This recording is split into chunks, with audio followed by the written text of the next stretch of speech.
think about this. As soon as Raju got home, he asked his mother, "You've made the paneer dish that I have told you to do so, right?" But he threw a tantrum as soon as his mother said no. He began to throw whatever he could lay his hands on. He practically brought the house down. Saili came home from school, and even before she entered, she asked her mother if she had made the paneer dish she had asked for. Even when her mother answered no, she did not throw a tantrum, but she said, "Oh, okay, but please make it tomorrow for sure. Please don't forget." In your opinion, who behaved well and who did not? Saili behaved well because she could get control over her emotions. Raju did not behave well because he could not get control over his emotions. You must be wondering, now what's this new-fangled idea? Control over emotions.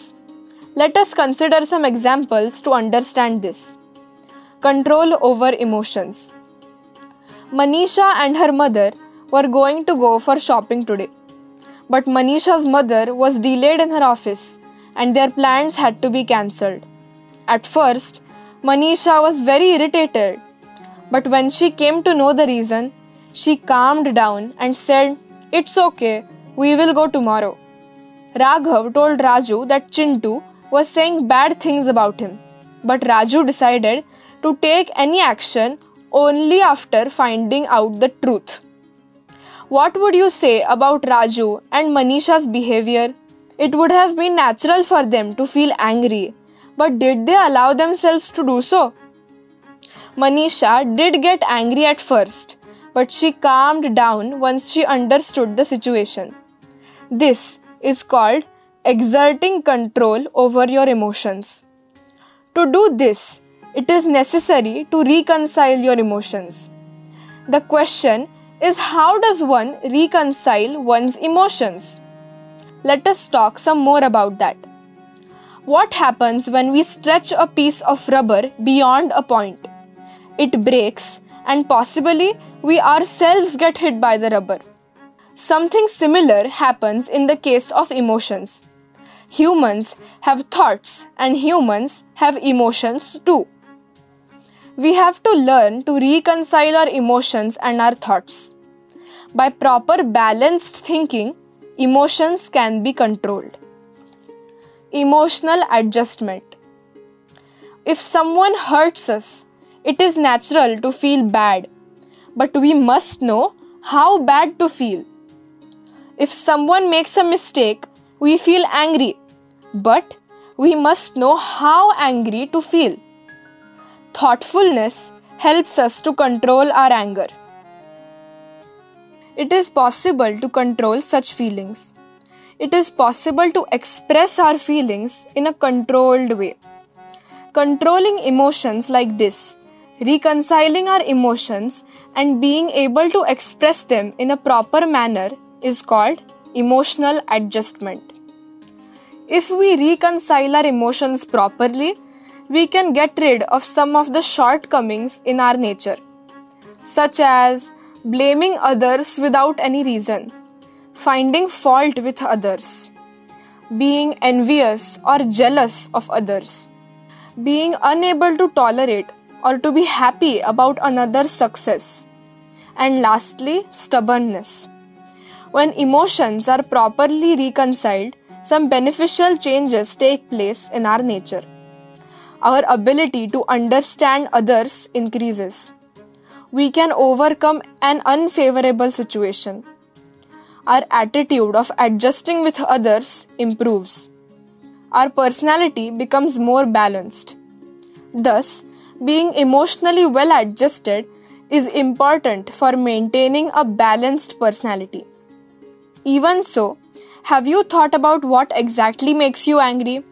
What are the things that you love and care about? What makes you happy? Being conscious of one's shortcomings.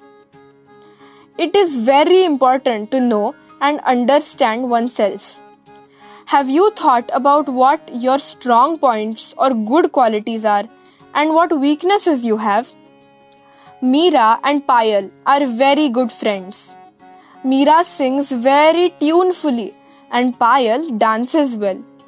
Meera is good at science and maths, but she is almost nervous about having to write an essay. On the other hand, Payal likes languages, while maths is a nightmare for her. You can see that their likes and dislikes are quite different, and so are their skills. Now, it is your turn to think about what your likes and dislikes are and what skills you have.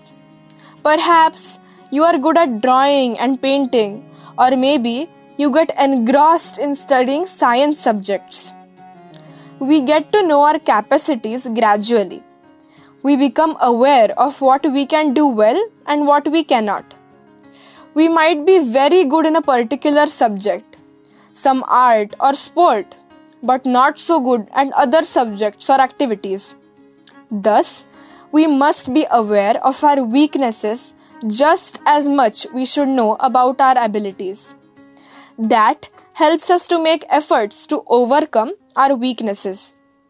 It is wrong to ignore something because we cannot do it well. We can change our nature.